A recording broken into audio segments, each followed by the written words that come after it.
Hi friends, general గా మనం పాత స్విచ్ బోర్డులను చూస్తూ ఉంటాం మన ఇళ్లలో. 90s 20s లో కట్టిన ఇళ్లలో వాటిని రీప్లేస్ చేస్తూ కొత్త మాడ్యులర్ బాక్సులను పెట్టించుకోవాలని అనుకుంటాం. సో ఈ వీడియోలో పాత స్విచ్ బోర్డ్ ప్లేస్ లో కొత్త మాడ్యులర్ స్విచ్ బోర్డులను ఏ విధంగా పెట్టామో చెప్పబోతున్నాం. ఇక్కడ రెండు పద్ధతులు ఉన్నాయి. ఒకటి, పాత బోర్డులను లోపల ఉన్న వుడెన్ బాక్స్ తో సహా తీసేసి మెటల్ బాక్స్ లను పెట్టి సిమెంట్ వర్క్ చేసి మాడ్యులర్ బాక్స్ లను పెట్టడం. రెండవది, లోపల వుడెన్ బాక్స్ ఉంచేసి పైన మాత్రం తీసి వాటి ప్లేస్ లో మాడ్యులర్ బాక్స్ లను ఫిక్స్ చేయడం. సో రెండవది ఈజీ కాబట్టి రెండవ పద్ధతిని ఇంప్లిమెంట్ చేసాం. ముందుగా అన్ని స్విచ్ బోర్డులను మెజర్మెంట్ తీసుకోవాలి. ఈ స్విచ్ బోర్డు వచ్చేసి 8x10, ఈ బోర్డు 4x8. ఇది వచ్చేసి ఈ విధంగా మెజర్మెంట్ చేసుకుని షాప్ లో చూపిస్తే మనకు ఏ సైజ్ కావాలో ఆ సైజు తగ్గట్టు మాడ్యులర్ బాక్స్ లను మనకి ఇస్తారు. మేబీ అన్ని షాపులలో దొరకపోవచ్చు, లేదనుకుంటే ఆన్లైన్ లో దొరికే ఛాన్స్ ఉంది. సో ఈ ఓల్డ్ మోడల్ స్విచ్ బోర్డులు అన్ని కూడా స్టాండర్డ్ సైజే కాబట్టి ఎగ్జాక్ట్ గా సెట్ అవుతాయి. మనం స్క్రూస్ ఫిక్స్ చేయడానికి కూడా ఆప్షన్స్ అనేది ఎక్కువ ఇస్తారు కాబట్టి ఎక్కువగా ఇబ్బంది పడక్కర్లేదు, ఈజీగా ఫిక్స్ అవుతాయి. సో ఇక్కడ మనం చూడొచ్చు 8x10 సైజ్ బోర్డు ఓపెన్ చేస్తున్నాం. ప్రెసెంట్ మేము ఆన్లైన్ లో పవర్ ఉండగానే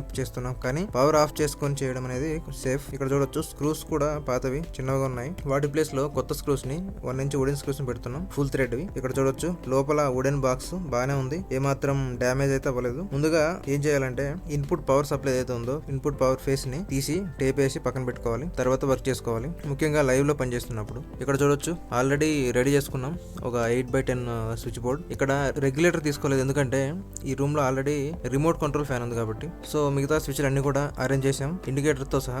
ముందుగానే క్యాలిక్యులేట్ చేసుకున్నాం బోర్డులో ఎన్ని స్విచ్లు ఉన్నాయి, ఎన్ని సాకెట్స్ ఉన్నాయని. సో దానికి తగ్గట్టుగా అరేంజ్ చేయడం అయితే జరిగింది. సో ఇక్కడ చూడొచ్చు యాజ్ ఇట్ ఈస్ గా కనెక్ట్ చేసాం. ఎత్తు వైర్ ఇవ్వలేదు, అది కూడా ఇచ్చేస్తాం. ఇక్కడ చూడొచ్చు ఫిక్స్ చేసిన తర్వాత ఎలా ఉందో.